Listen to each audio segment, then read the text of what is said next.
Bienvenidos a la Casa de América. Feliz Año Nuevo. Esta es la primera actividad en la casa en este año, en todos sus ámbitos. Yo el otro día pensaba que empezar el año y la temporada de programación hablando de novela negra quizá fuera de mal augurio, pero el año ha empezado como ha empezado y la verdad es que la realidad ha superado a la ficción y nada de lo que podamos hablar hoy empeora lo que ya ha pasado, así que ya no me tengo que preocupar por el augurio porque las cosas ya han venido dadas.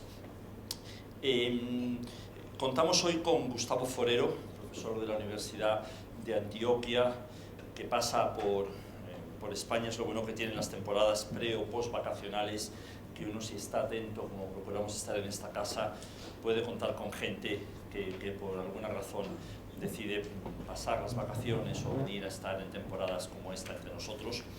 Y lo hemos cogido al vuelo para que nos hable de novela negra. Gustavo, además de novelista y autor de una novela, él mismo, que se llama Desaparición, es doctor por la Universidad por la Sorbona, por la Universidad de Salamanca, o sea, 2 veces doctor, y es especialista en novela negra en la Universidad de Antioquia, que, como algunos quizás sepan, es posiblemente, yo a veces digo que la mejor universidad de Colombia, y desde luego creo que es sin duda la mejor en investigación, la Universidad de Antioquia en la ciudad de Medellín. Ahí dirige el Departamento de Novela Negra, dirige además, tengo aquí, el Congreso Internacional de Literatura Medellín Negro, ha coordinado varios libros de estudios o de ponencias sobre el asunto que nos ocupa hoy, y es probablemente en Colombia, desde luego, el mayor especialista en nuestro tema. Él va a comenzar hablándonos y como eso que los ingleses y los americanos llaman discussant, que yo no acabo de saber cómo traducir, pero es una palabra que me gusta mucho, hemos escogido a la autora, a una de las autoras más, o de los autores más importantes en España de novela negra, que es Marta Sanz, también doctora ella misma en filología y autora de varios libros, pero autora sobre todo, como debe ser cualquier buen autor de novela negra, policíaca, de crímenes que se precie, autora o creadora omnímoda de un personaje que en este caso se llama Arturo Zarco y que estoy seguro que muchos de ustedes conocerán. No se puede ser, creo, quizás es un tema para hablar luego, si se puede ser autor de este tipo de literatura sin crear un Hércules Poirot o un Sherlock Holmes. Les voy a dejar hablar a ellos.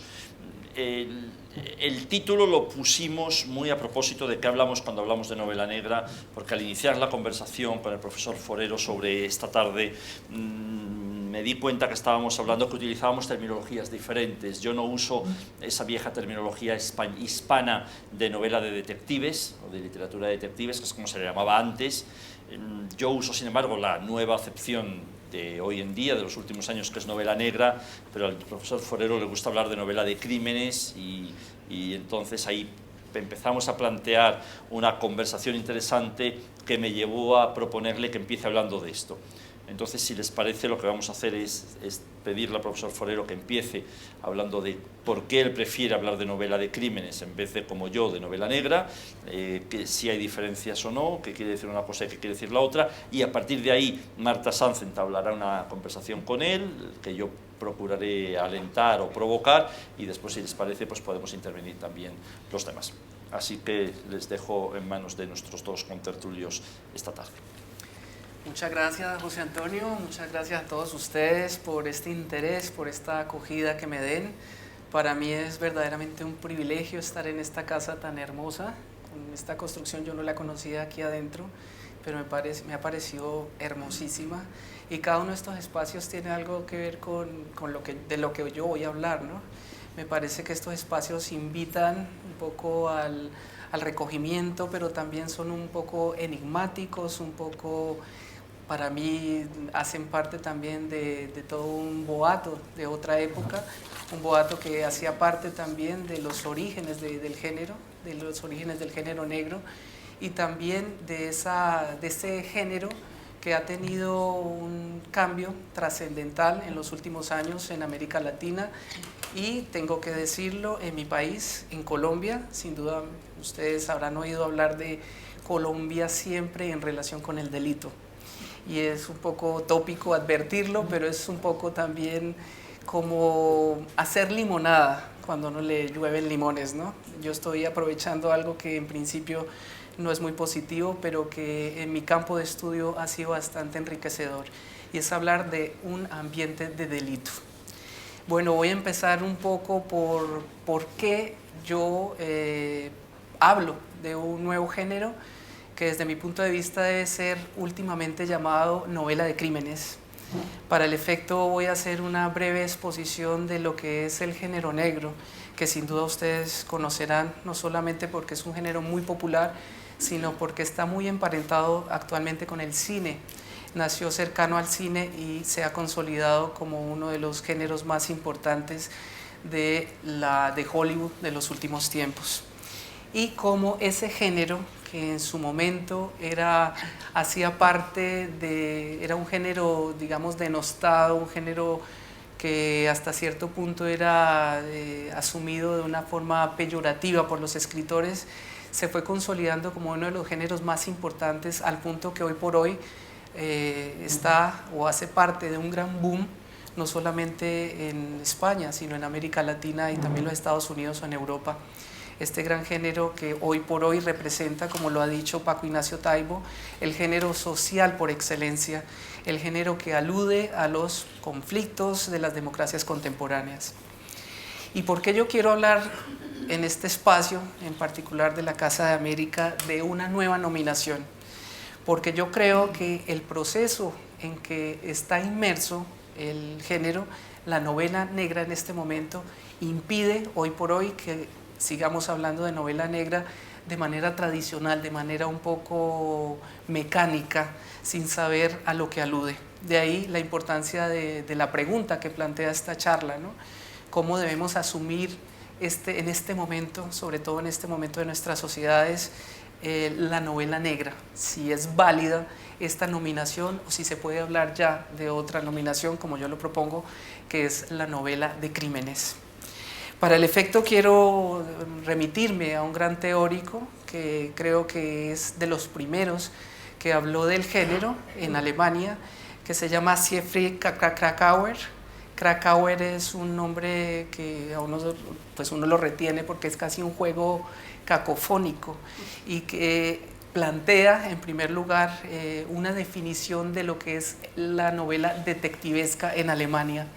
Yo creo que cuando él hace una caracterización del género, alude a los escritores de los últimos años del siglo XIX y los que él conoció.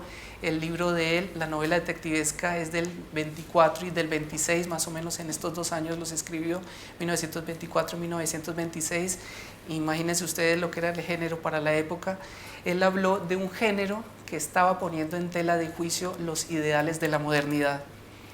De hecho, él habló de un concepto que era la ratio. Él dice que la ratio es la manera de pensar que hemos heredado de la modernidad y que define el género de la novela policíaca. ¿Por qué razón? Porque la ratio es la forma abstracta de comprender la vida a través de la simple razón. Esta manera en que él expone la ratio en función de la modernidad es la que va a definir el género clásico, la novela negra clásica, y es digamos, la pauta para entender cómo va evolucionando esta ratio hasta lo que conocemos hoy, lo que yo planteo como novela de crímenes en América Latina. Cuando hablamos de ratio, para Kracauer, hablamos también de un detective. El detective es el personaje que encarna la ratio, es decir, el personaje que encarna la razón cartesiana ilustrada, la razón que va a dirimir el mundo conflictivo, el mundo del crimen, el mundo donde el crimen es excepcional. Hasta cierto punto, este detective es la respuesta de un sistema ilustrado a un conflicto que en principio es excepcional. Estos dos elementos a mí me parecen fundamentales para entender la novela clásica tradicional, porque son los dos elementos que van a tener una lectura muy distinta en la novela contemporánea. Si bien en la novela negra se plantea un crimen, se plantea también una suspensión de la ratio clásica, del orden racional, del orden ilustrado, se llega a una sanción, en principio, una sanción al culpable como responsable del delito. En esta relación de causa-efecto que plantea Krakauer es la que desde mi punto de vista se va a romper en la novela contemporánea.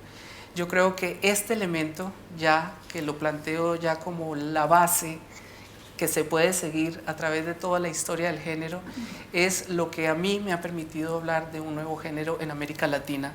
La relación de causa-efecto que supone la ratio es la que explica la novela clásica, la novela negra tradicional, relación que se va a perder casi del todo en cierta novela contemporánea que podemos analizar a partir de ciertos países. Es decir, hay países donde se rompe mucho más esta relación entre el delito y la sanción que en otros. Si lo decimos en términos muy generales, podemos advertir que en países como El Salvador, en países como Colombia, en países como México, es muy raro que en la novela se dé una sanción frente al delito. Es muy raro que el delincuente tenga una respuesta por parte del Estado. Y aquí ya estoy hablando de lo que yo considero la anomia en la novela contemporánea.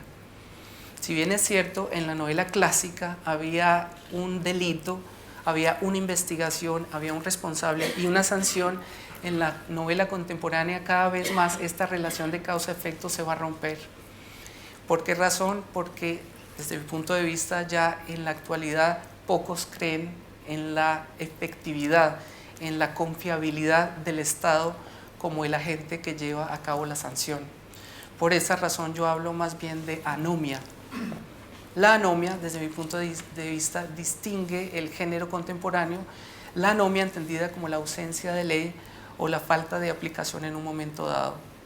Yo creo que si Krakauer hablaba de la sanción, si Krakauer hablaba del delito, de la investigación judicial y de la sanción al delincuente, en la nueva novela podemos hablar de la anomia, mayor o menor de acuerdo con el sistema, que impide hablar de lo que es una sanción para el delincuente.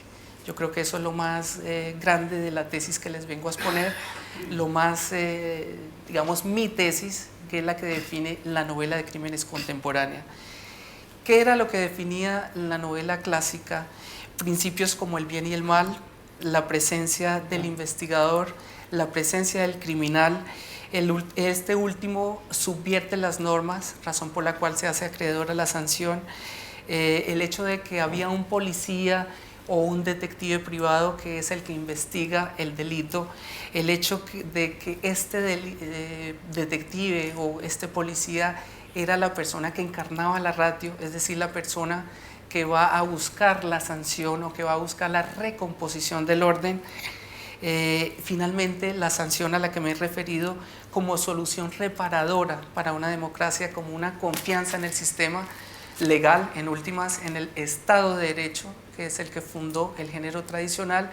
Es decir, si lo ponemos en términos muy clásicos, la novela negra tradicional era una recreación del gran orden clásico de la novela, es decir, del orden que se rompe por un exceso, por una ibris para los clásicos, y todo el camino para recomponer ese exceso es la novela misma.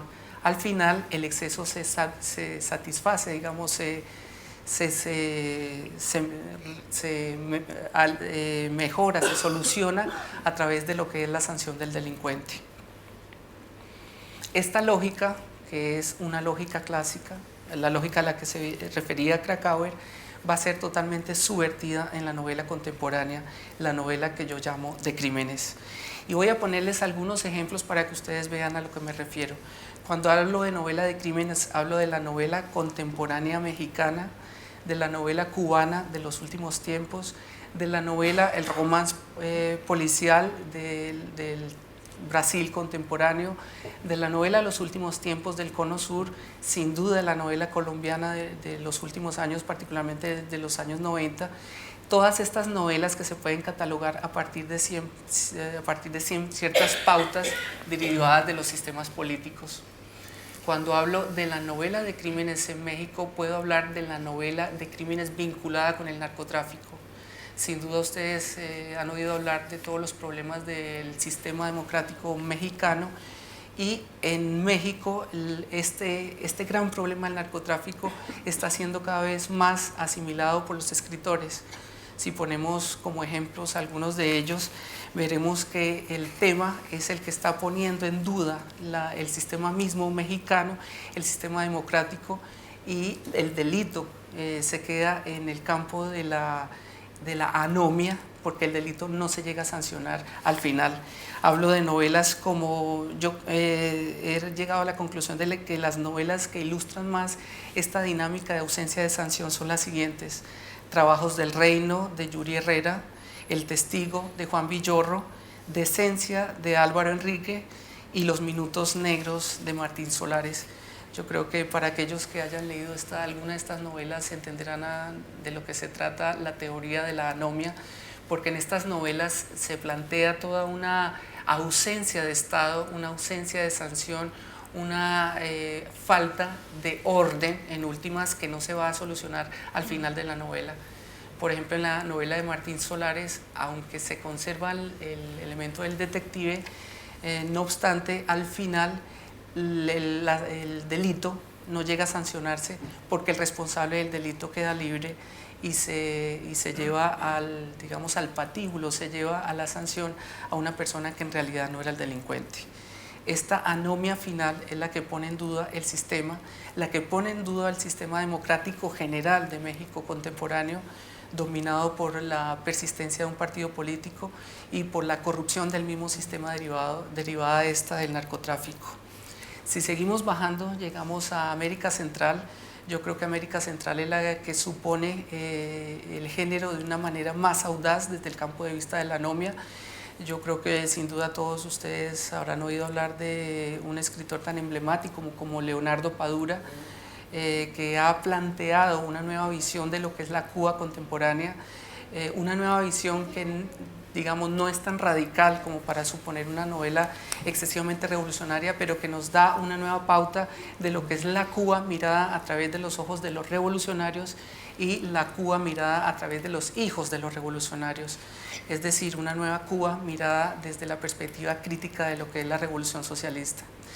Al lado de Leonardo Padura encontramos a escritores tan importantes. El más importante para mí sin duda es Horacio Castellanos Moya, que desde una literatura bastante, digamos, crítica también de la revolución, supone una mirada tan escéptica que, si yo pudiera decir en general cuáles de los escritores latinoamericanos ilustra más la anomia a la que me he referido como característica de la novela de crímenes, sin duda sería Horacio Castellanos Moya.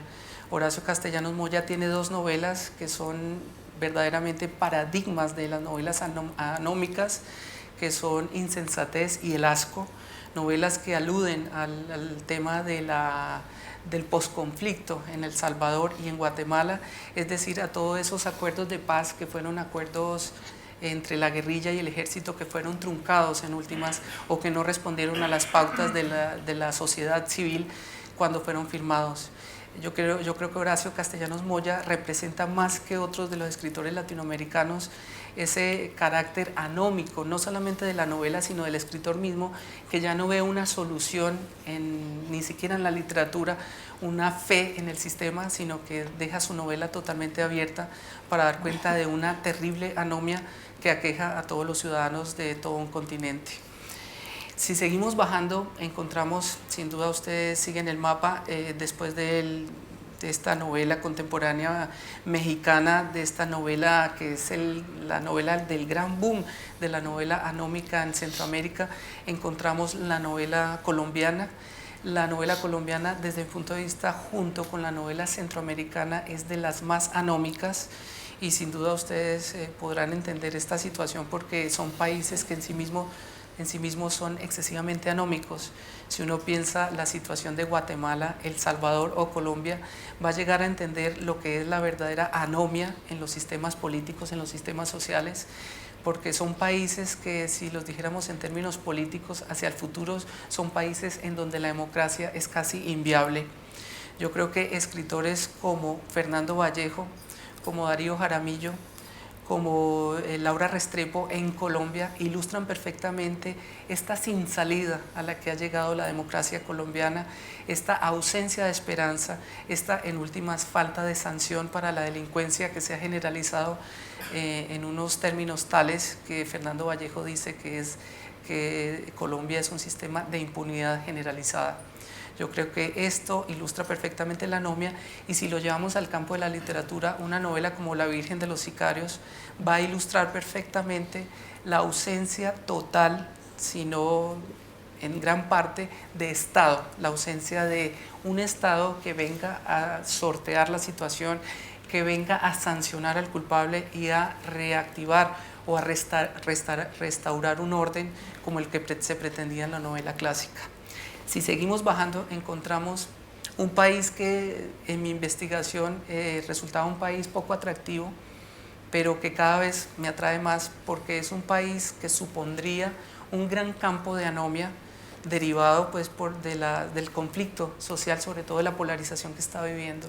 Yo creo que Venezuela, en principio, es un país que, digamos, supone una perspectiva diferente, política, democrática en América Latina, que desde mi punto de vista representa una perspectiva hasta cierto punto de vista esperanzadora de lo que puede ser un proceso político. No obstante, la novela de Venezuela de los últimos tiempos es excesivamente anómica.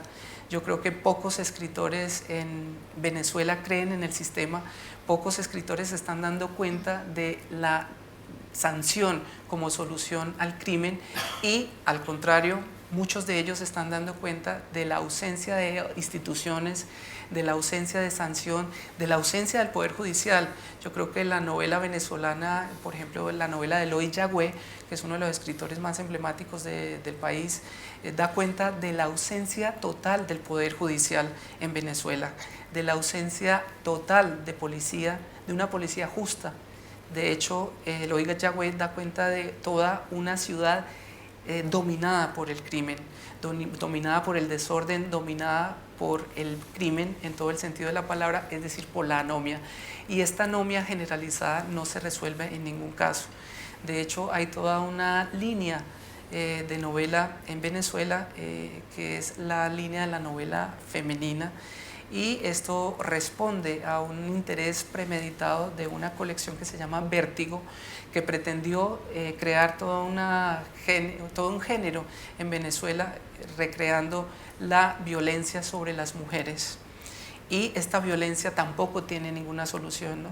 Es la violencia representada en sí misma sin que haya un Estado que la solucione, sin que haya un Poder Judicial que llegue a representar una esperanza en el sistema.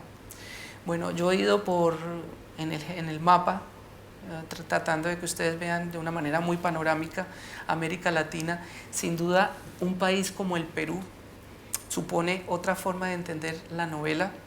Para el caso del Perú, a mí me ha parecido bastante sintomático que los grandes escritores de los últimos años son normalmente de origen extranjero. A mí me parece curioso que un escritor como Sun Kang-wem, que bien es de origen chino, sea uno de los grandes representantes de la novela peruana de los últimos tiempos. Y a mí me parece excepcional porque es un escritor que alude a un caso que en efecto sucedió en la China de los últimos tiempos, pero lo llevó al contexto del Perú de los años 70, es decir, de la dictadura, y pretendió acomodarlo al sistema democrático peruano, poniendo sobre el tapete las grandes limitaciones del sistema, pero además las grandes limitaciones de un país como Perú a la hora de la defensa de los derechos humanos.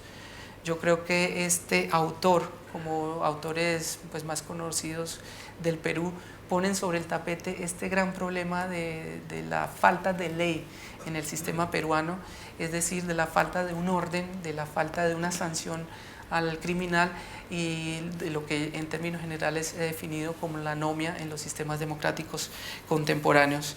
Bueno, si vamos más hacia el sur, me gustaría hablar de una novela, se llama Boulevard Blake, que es una novela de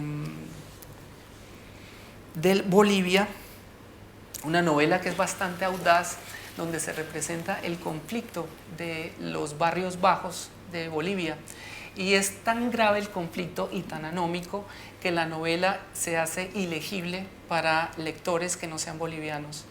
Yo traía aquí unos extractos de esta novela, pero yo digo, pues en este momento yo ya me creo incapaz de leérselos a ustedes porque además yo mismo no los entiendo. Es verdaderamente la jerga popular de la paz en que se plantean los conflictos de tal manera que un lector castellano difícilmente los comprende, ¿no? Es el conflicto tan grave, tan sentido por parte de los personajes, que ni siquiera lingüísticamente se aprende el meollo de la situación, ¿no? La exclusión social, el tema del racismo, el tema de los grupos marginales en la ciudad de La Paz, es decir, todos los elementos que pueden determinar una novela anómica, una novela que no tiene resolución por ninguna vía, no hay sanción a ningún culpable, se recrea, es el desorden generalizado, un poco a la manera colombiana, el desorden determinado por el narcotráfico, por la ausencia de trabajo, por la migración. Hay una cantidad de personajes que migran a Argentina buscando trabajo, es decir, no hay un orden que uno piense que sea una esperanza para el país, para Bolivia, no hay una respuesta positiva, optimista frente al gran conflicto que expone el autor. Si vamos hacia el sur, llegamos indudablemente a uno de los países más importantes en el campo de la novela negra, desde Borges, pues.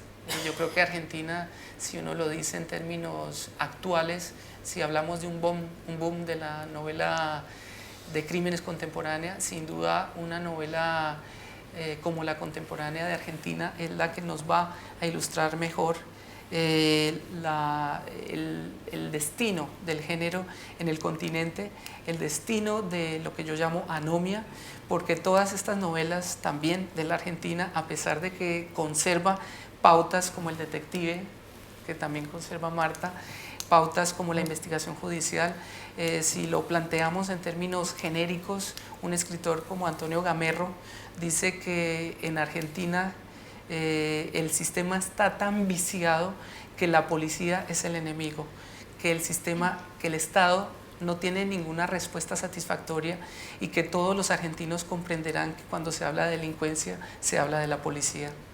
Bueno, esto nos da una pauta para hablar del nivel de anomia que se puede rastrear en la novela argentina contemporánea. Yo creo que un escritor como Guillermo Orsi también lo plantea, también dice que la novela argentina pone en tela de juicio lo que es la democracia contemporánea, lo que es el modelo, digamos, del Estado liberal actualmente, y sobre todo el destino, que es bastante, digámoslo, advertido de forma pesimista en la Argentina por parte de los escritores contemporáneos. Y finalmente, si llego al sur, digamos al cono sur, debo hacer hincapié en la novela del Chile. Yo creo que la novela chilena, personalmente, es la novela que más me atrae. Yo creo que la novela chilena plantea cierto equilibrio. Si la novela mexicana, la novela colombiana, la novela guatemalteca, con las novelas a la que me refería, con Horacio Castellanos Moya, la novela colombiana con Fernando Vallejo, planteaba que no hay solución alguna. Las novelas de Chile contemporáneo plantean cierta esperanza en un sistema, en una democracia, en una ley. Yo quiero hablar especialmente de una novela como Arriba las manos, de Jaime, ¿me ayudas? Se me pasa el apellido, y que da cuenta de lo que fue el Chile durante la dictadura de Pinochet, el Chile que vivió estos primeros años donde se confió en una dictadura que poco a poco va viendo los estragos de esta dictadura, las limitaciones a las libertades individuales y en últimas la ausencia de un orden que representara una esperanza para la gente, una esperanza de cambio, ¿no? Y digo que plantea el principio y el fin de la dictadura porque en los dos extremos, si se plantea la novela en los dos extremos, se da cuenta también de cierto equilibrio, de cierta fe en las instituciones que no hay en el norte del continente, una cierta fe en la ley, en el derecho, en la democracia, una cierta fe incluso ya en términos formales en el detective como aquel que resuelve el caos, el conflicto, ¿no? Bueno, yo creo que esta novela chilena, Arriba las manos, plantea lo que les he dicho de cierta esperanza en una resolución, en una sanción que es verdaderamente excepcional para el continente entero. Y finalmente, pues no es mi especialidad, pero últimamente me he interesado mucho por la novela española. Yo creo que si en términos generales podemos advertir en la novela española de los últimos tiempos, en particular de la novela española hasta el 2007, y la novela la dividiéramos de la novela del 2008 a la novela actual, advertiremos que cada vez más el género se va, desde mi punto de vista, desplazando hacia las pautas de la anomia con la que yo he querido caracterizar el género en Hispanoamérica. Yo creo que si en los años 2000, si en los años, pues para no referirme a la novela tan reciente, si en la novela de los años 90 había cierta confianza en las instituciones, en el Estado, si había cierta confianza incluso en los países, en los partidos políticos, yo creo que en la novela contemporánea española hay una verdadera desconfianza en el sistema. De hecho, para darte la palabra también, a mí me impactó soberanamente una entrevista de Marta Sanz donde resumía en 2 palabras el objetivo casi de esta novela contemporánea española con lo que yo me identifico plenamente, ¿no? Casi que lo decías en términos de la novela española contemporánea es un ataque o un ataque en todo el sentido de la palabra al capitalismo como gran discurso generalizador de Occidente, ¿no? Yo creo que esta frase, que es una frase que en principio representa pues una cosa verdaderamente apabullante. Me imagino que diría ojalá, porque... Cuando yo leí eso dije, claro, se acompasa perfectamente a la teoría de la anomia que yo he tratado de transmitir esta noche, porque yo pienso que detrás de todo este ataque o esta duda en torno a principios generales del derecho, como el Estado, como la democracia, como la ley, como los derechos individuales, hay una gran crítica al sistema capitalista, ¿no? Y yo creo que eso estaba en el origen del género. En el origen, Raymond Chandler era uno de los que atacaba o representaba o consideraba la novela negra como uno de los medios para hacer una crítica radical al sistema capitalista. Yo creo que si lo decimos en términos generales para la novela española, sobre todo la novela que surge del 2008 a ahora, y claro, si uno lo relaciona con el contexto histórico, con el contexto de la crisis en España, puede advertir perfectamente que es una novela muy crítica al capitalismo, sobre todo a los excesos del capitalismo industrial, ¿no? Yo creo que con eso podemos advertir que si yo doy un panorama, así como lo he hecho grosso modo de lo que es la anomia en la novela contemporánea, en la novela de crímenes contemporánea, es como como una mancha de tinta. Vemos que que el concepto de anomia va permeando la novela iberoamericana, porque no es solamente cuestión de cómo falla la democracia en países como Guatemala, como Colombia, como El Salvador, sino cómo está fallando el modelo democrático incluso en Europa, ¿no? Incluso en España. Yo creo que sobre esa base podríamos advertir un poco, podemos hablar un poco sobre lo que significa para mis intereses la anomia en la novela española contemporánea.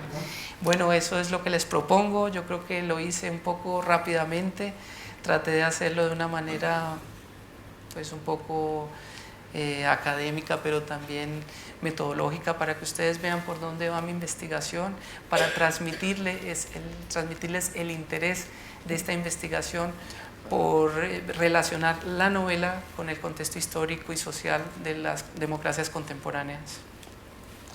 Bueno, gracias por este recorrido geográfico Yo creo que Marta tendrá muchas cosas que decir, pero a mí me gustaría aportar, quizá para ahora o para más tarde, una posible línea de avance, y es que, claro, esto es un recorrido en el que podemos reconocer cosas, algunas y otras nos parecen muy lejanas.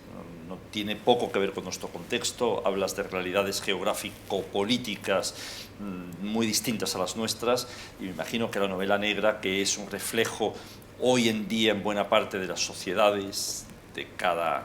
Una novela negra refleja la sociedad de donde que está narrando, que está contando, y las nuestras son muy distintas. Entonces, Marta, me gustaría que en algún momento quizá pudiéramos hablar, o pudieras hablar tú, si te parece, de qué hay de común en la novela negra española y europea, y ahí sí te pido que sirvas también de adalid de la novela europea para hacer contrapeso a lo latinoamericano. ¿Qué hay de común y qué hay de diferente? ¿Qué reconoces y qué consideras distinto o ajeno? Bueno, yo en primer lugar, dar muchas gracias a la Casa de América por esta invitación, darle muchísimas gracias a José Antonio y a Ana, y un placer compartir con Gustavo este ratito, porque yo pensé que iba a discutir mucho con Gustavo y me parece que no vamos a discutir nada, porque creo que en lo fundamental estamos absolutamente de acuerdo. También, por supuesto, muchas gracias a ustedes por estar aquí esta tarde escuchándonos hablar de novela negra. Para empezar, yo quería felicitarte por la panorámica, el recorrido que has hecho, porque hay muchos de los nombres que tú has citado que yo creo que son por todos más o menos conocidos, otros no tanto, y creo que es hora de tomar buena nota y que es una buena ocasión para aprender y para seguir profundizando en nuestro conocimiento del género. Me ha encantado que empezaras hablando de Krakauer, de ese tipo con ese nombre cacofónico, porque a mí me parece que el estudio de Krakauer sobre la novela de detectives es probablemente la madre de todos los corderos. Hay una metáfora que utiliza Krakauer en ese libro, donde efectivamente todo lo que él llama novela detectivesca está basada en esa ilusión de la razón abstracta en funcionamiento dentro de un mundo perfecto. Y hay una metáfora que a mí me gusta mucho, que es la de el detective como sacerdote. Krakauer parte de la base de que, en su análisis de las novelas que se han escrito hasta ese momento, de que el mundo está bien hecho, o sea, el mundo está bien hecho, el mundo está perfectamente ordenado, las cosas son como tienen que ser, la justicia funciona, la justicia sanciona, las instituciones sirven, pero considera que hay un tipo especialmente más listo que los demás por su capacidad para ejercer esa razón pura al margen de todo condicionamiento y muchas veces al margen de toda la realidad, que es el detective, para el cual extirpar el crimen, extirpar el mal, lo único que implica es un reto intelectual. Es decir, es un personaje que no necesita analizar el mundo ni los males del mundo, porque da por supuesto que el mundo está bien hecho. Entonces, no tiene mala conciencia a la hora de resolver un crimen. Simplemente para él supone un reto intelectual, como el que gana una partida de ajedrez. Por eso seguramente todos ustedes recordarán que Sherlock Holmes, cuando no tiene un crimen que resolver, cuando no tiene un crimen que llevarse a la boca, pues resulta que o le da a las drogas duras o se pone frenéticamente a tocar el violín. ¿Pero por qué? Pues porque el mundo está bien hecho y entonces no hay absolutamente ningún tipo de conflicto. Una cosa que a mí me interesa mucho de esa visión.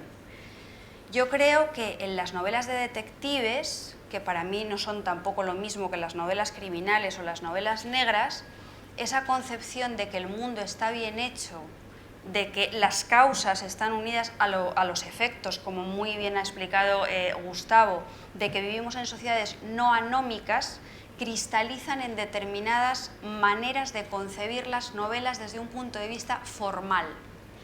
Cristalizan en una determinada manera de concebir las tramas, por ejemplo, cristalizan en una determinada manera de construir los personajes, de caracterizarlos.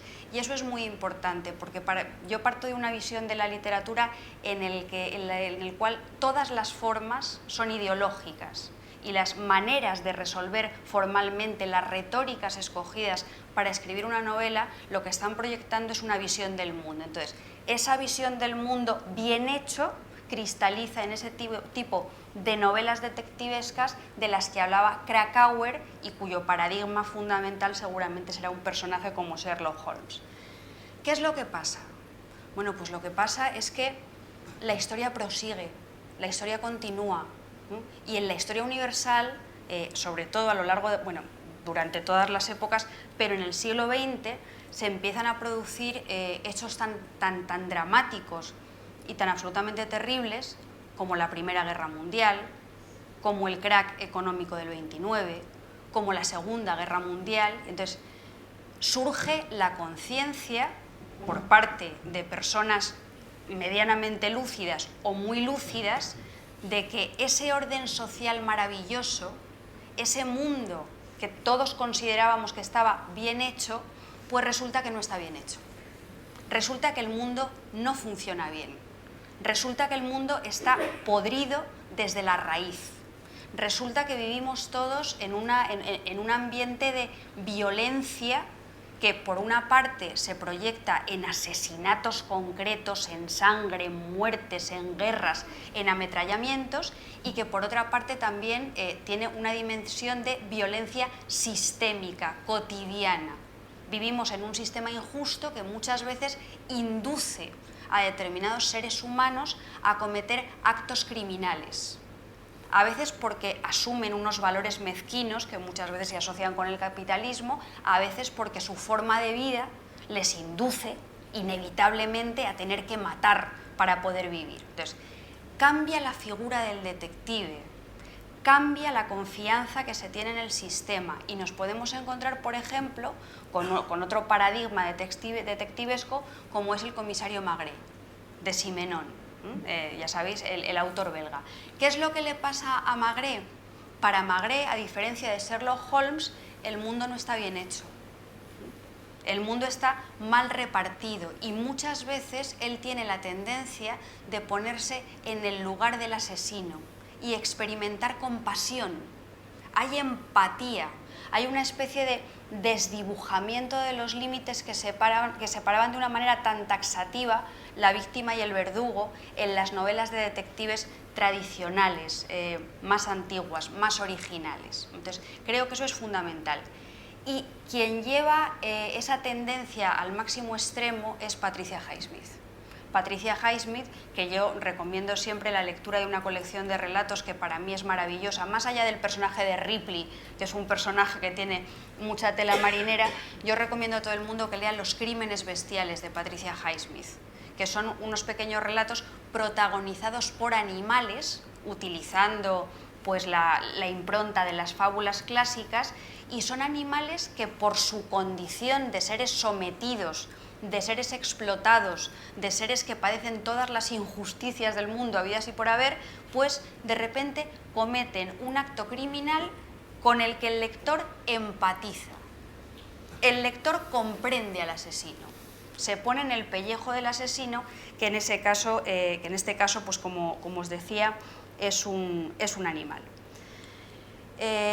Respecto a las cosas que ha dicho Gustavo, esto que yo os contaba de que el mundo está mal hecho, Primera Guerra Mundial, crack del 29, Segunda Guerra Mundial, a mí hay un autor que me interesa muy especialmente, que es Dashiell Hammett, y hay una novela que me interesa muy especialmente, que es Cosecha Roja, porque yo creo que esa novela es la metáfora perfecta de esa anomia de la que ha hablado Gustavo Forero hace un momento.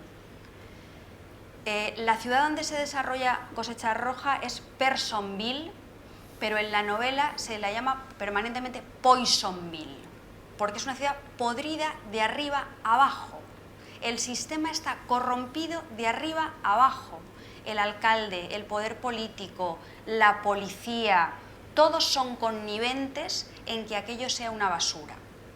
Esto también nos lleva a comprender que que en muchas novelas contemporáneas, poscontemporáneas, incluso actuales, una de las decisiones que tenemos que tomar quienes las escribimos es si consideramos que nuestro héroe, entre comillas, o el foco a partir del cual se van a contar las historias, va a ser la figura de un detective o la figura de un policía que forma parte del sistema. Si nos damos cuenta, por ejemplo, Hammett, los protagonistas de Hammett son detectives privados. El agente de la Continental, Sam Spade. ¿Por qué?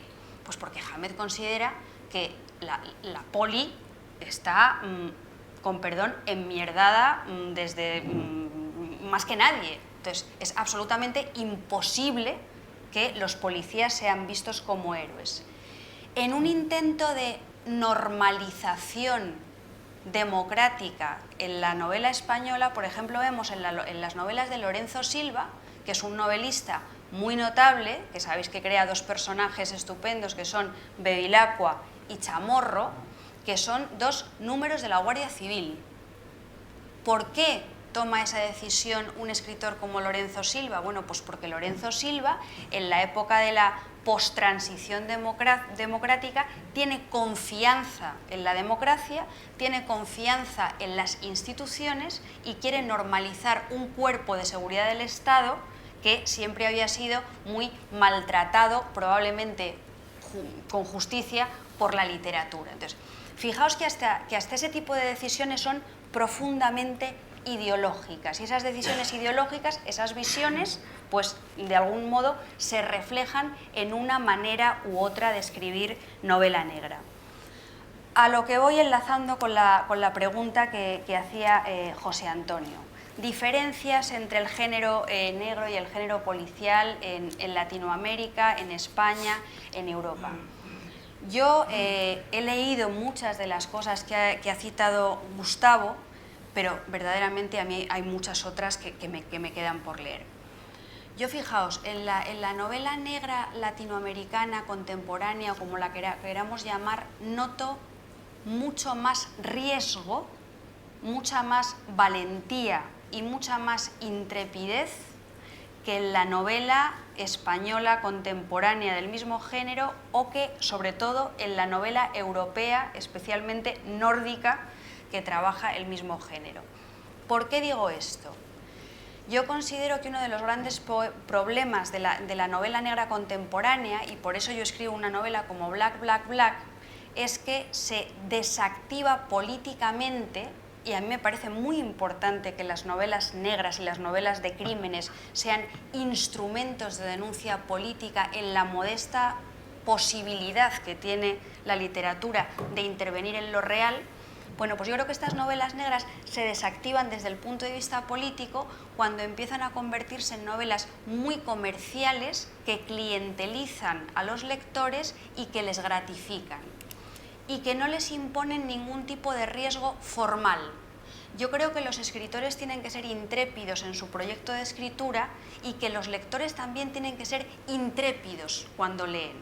Que una novela negra tiene que provocar al lector desasosiego e incertidumbre por las violencias que está reflejando, pero también tiene que provocar desasosiego e incertidumbre en la medida en que las cosas se cuenten de una manera que no sea rutinaria, que no te traten como un tonto, que te tengan respeto, que te impongan retos, riesgos.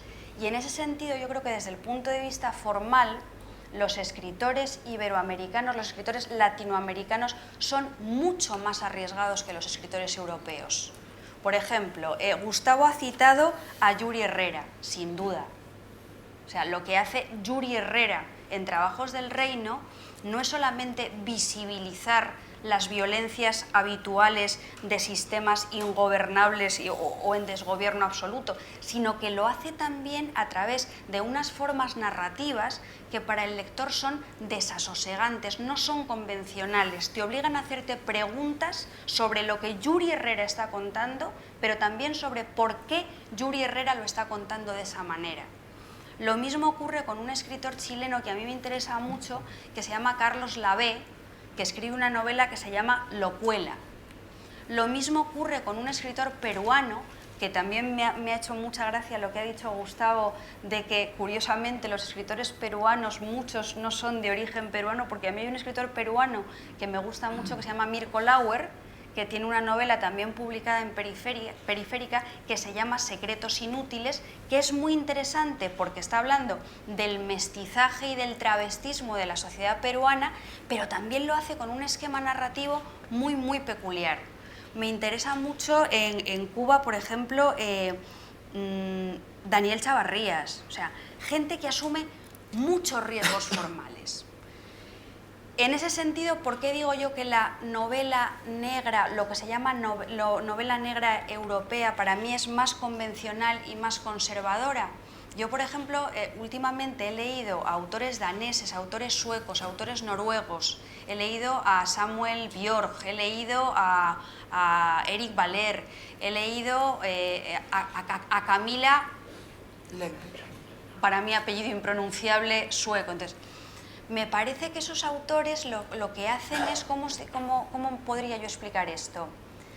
Rentabilizar los antiguos recursos de la novela de detectives, que era una novela enigma, era una novela donde los conejos salían de las chisteras, era una novela que jugaba mucho con el ilusionismo, con la eficacia de las tramas, como el misterio, como forma de seducción de los lectores, activan ese tipo de estructuras narrativas, pero en realidad no están haciendo una labor de denuncia. O sea, es como si la denuncia fuera simplemente un pretexto que forma parte de la estructura del entretenimiento. Se espectaculariza un poco la denuncia. Entonces, en ese sentido, para mí no son...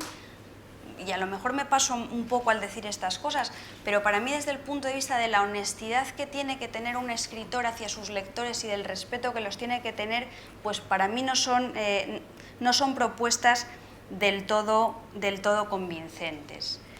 En la novela actual de negra, en la novela española negra contemporánea, sí que veo muchas veces ese impulso de denunciar al sistema en todo lo que son sus fallos, sus errores y sus debilidades. Y a mí me gustaría citar especialmente a algunos autores a los que yo les tengo bastante cariño personal y cariño como escritores, como podrían ser, por ejemplo, Cristina Fallarás, como podría ser, por ejemplo, Carlos Zanón, como podría ser en un tono más jocoso casi siempre Carlos Salem, que aunque es argentino ya lo tenemos aquí completamente, vamos, repatriado, no sé de qué manera, u otro escritor que también es argentino, que es Marcelo Luján, que a mí me parece muy interesante y muy valioso, ¿no? Entonces, esto era un poco lo que yo quería comentar. Me parece que me he enrollado más de la cuenta. Lo siento mucho. No, en absoluto. Las dos presentaciones me parece que han sido muy interesantes. Se nos han ido alargando porque han sido interesantes. Yo quiero plantearos dos preguntas, quizá los dos, una y después la otra, y ahí abrimos para los demás que estamos aquí. La primera la planteo en términos muy simples, simplemente para que me digáis si estáis de acuerdo o no. Quizá exagero al simplificar. Uno pensaría, o habría pensado antes de oíros, que la novela negra europea es una novela del crimen como excepción. Las sociedades, como decías tú, son perfectas y por tanto un crimen en Islandia o en Noruega o en Laponia es la excepción y por tanto son novelas del hecho del crimen como lo excepcional, mientras que en América Latina las novelas son un reflejo de la realidad. La realidad es caótica y por tanto la novela refleja, los crímenes reflejan lo que es la realidad. Esa sería la primera pregunta, si estáis de acuerdo o no hablar de esto. Y la segunda, muy vinculada a esto, y a partir de algo que tú has dicho ahora últimamente, Marta, y es, si esto fuera así, podría ser también que en Europa la novela negra es un género, es literatura de género, un género muy interesante, desde luego en auge, tremendamente en auge. De eso quizá podemos hablar luego, como estuvieron en auge las novelas de caballería antes del Quijote, pero muy en auge. Y sin embargo en América Latina la literatura negra es la literatura latinoamericana. no es la literatura de género, sino que es la gran literatura. O sea, tú piensas hoy en el gran autor cubano y probablemente, al margen de Gutiérrez y Wendy Guerra, es Padura. Entonces, a lo mejor resulta que en América Latina, por las condiciones estas de que la realidad es difícil y es caótica y, y el crimen es parte del día a día, pues a lo mejor resulta que la gran literatura, no que en Europa sea menos, pero que en Europa es un género, y es un género en cierto modo colateral a la gran literatura, mientras que a lo mejor en América Latina la novela negra no es un género, sino que es la literatura. En fin, esas son mis dos preguntas, un poco provocando un poco más de conversación antes de pasar al público.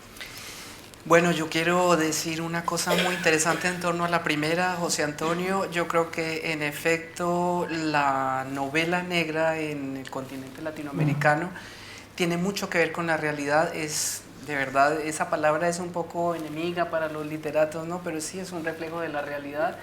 Pero yo quería responderte en este sentido. Yo creo que cuando yo hablo de anomia, hablo de sistemas que no responden a un orden que es el orden que nos ofrecieron a las sociedades democráticas a partir del modelo del Estado liberal burgués, digamos. Y ese desorden respecto de ese modelo se da más o menos en diferentes regiones geográficas.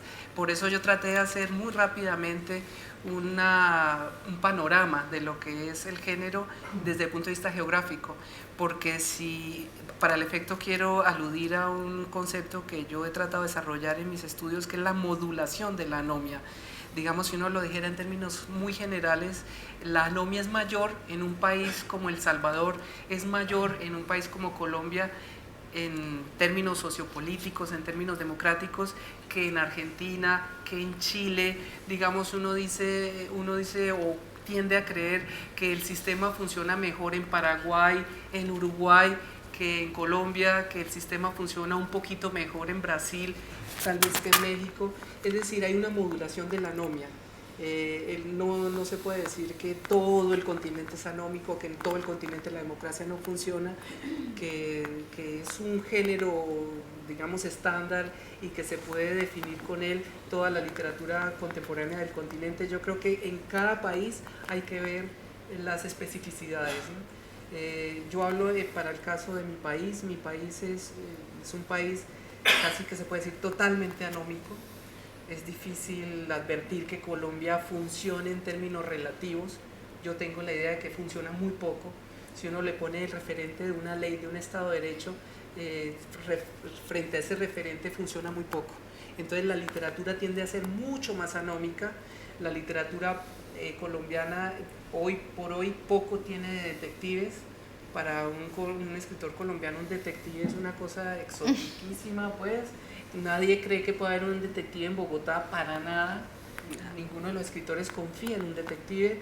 Todos, desde el punto de vista, si hay una regla general, es que todos están viendo cómo la víctima puede contar la historia, ¿no? Que es una inversión del modelo, que es una inversión muy interesante, porque es otra forma de ver el género. Y para responder a la segunda pregunta, yo creo que si lo veo desde el punto de vista de Colombia, en efecto la novela negra es la literatura. La novela de crímenes contemporánea se ha generalizado tanto el tema del crimen en estos contextos como el de Brasil, como el de México, como el de Colombia, como el de Guatemala, que se puede decir tranquilamente que la literatura de crímenes es la literatura.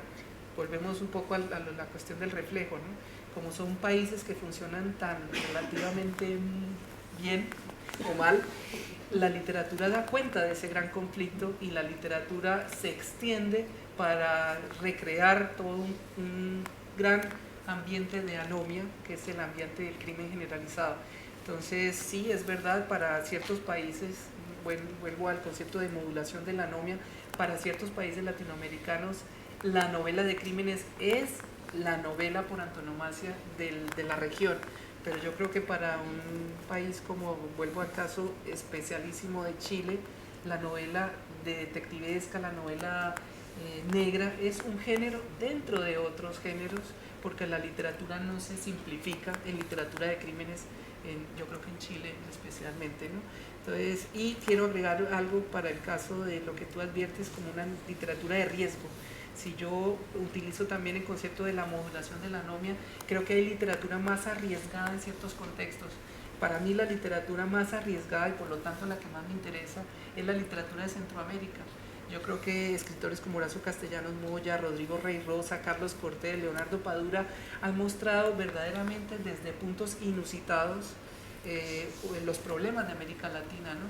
Y para compararlo con la novela europea, sobre todo la del norte de Europa, la novela latinoamericana, particularmente en un contexto como Centroamérica, tiene mucho que ver con el compromiso social, ¿no? No se escribe literatura para vender ni para divertir, se escribe literatura para cambiar el sistema, ¿no? Para criticar. Bueno, yo creo que esto que acaba de decir Gustavo es fundamental, o sea, que los escritores escriban desde la conciencia de la denuncia y de la necesidad de cambiar el sistema, más allá de su posible proyección comercial o de su necesidad de ganarse la vida, creo que lo que determina es la utilización de formas muy diferentes y la asunción de riesgos que tienen que ver con el trabajo literario, que es fundamental. Enlazando con la pregunta de José Antonio, has hecho una pregunta muy difícil, en realidad. O sea, por lo menos en el contexto español que yo conozco. Yo creo que sí que es verdad que en el contexto español la novela negra, lo que se llama novela negra, y congresos de novela negra y tal, se considera una novela de género altamente codificada, muy ortodoxa, es decir, tiene que haber un caso, tiene que haber un no sé qué, la gente en ese sentido es muy ordenada y enseguida en cuanto te sales un poquito de los parámetros del género parece que estuvieras haciendo una especie de enorme blasfemia contra la religión del género negro y tal, pero por otra parte se da la paradoja de que una porción muy importante de novelas no consideradas de género negro están llenas de recursos heredados del género negro. De alguna manera hay muchas novelas que de un modo o de otro, por la utilización de las tramas, por cómo crean las atmósferas, porque de repente aparece un muerto, tal, por la parafernalia de la que hablábamos antes, de repente se ennegrecen. Entonces, eso es una cosa curiosa que habría que tener en cuenta y que habría que estudiar. Otra cosa fundamental, el concepto de violencia, que seguramente podríamos compartir en términos generales todos, en muchos lugares del mundo, creo que tiene muchísimos matices. Creo que tiene muchísimos matices y sobre todo que tiene diferentes grados de visibilidad. Hay en determinadas regiones del mundo donde la violencia es cotidiana, visible y sangrienta a diario.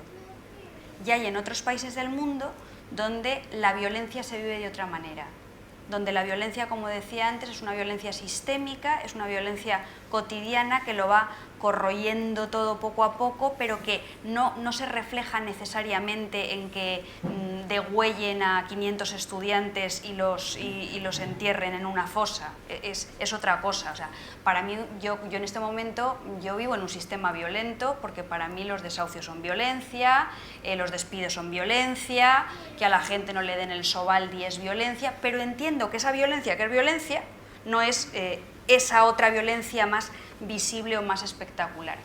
Y creo que en la narrativa española actual sí que hay muchos escritores preocupados de visibilizar esa violencia. Escritores que a veces no son del género negro. Por ejemplo, pienso en el caso, yo que sé, de lo que se llama ahora novela social, que siempre ha estado tan relacionada con el género negro, con la novela de crímenes, como Isaac Rosa. Uno lee una novela de Isaac Rosa, uno lee La habitación oscura de Isaac Rosa y dices, ¿esto es una novela negra? Bueno, pues no es una novela negra desde el punto de vista de la ortodoxia de la novela negra, pero está reflejando la violencia del sistema en el que vivo mucho mejor que ciertas novelas llamadas negras de las que se están escribiendo aquí ahora en España y en Europa. ¿Por qué?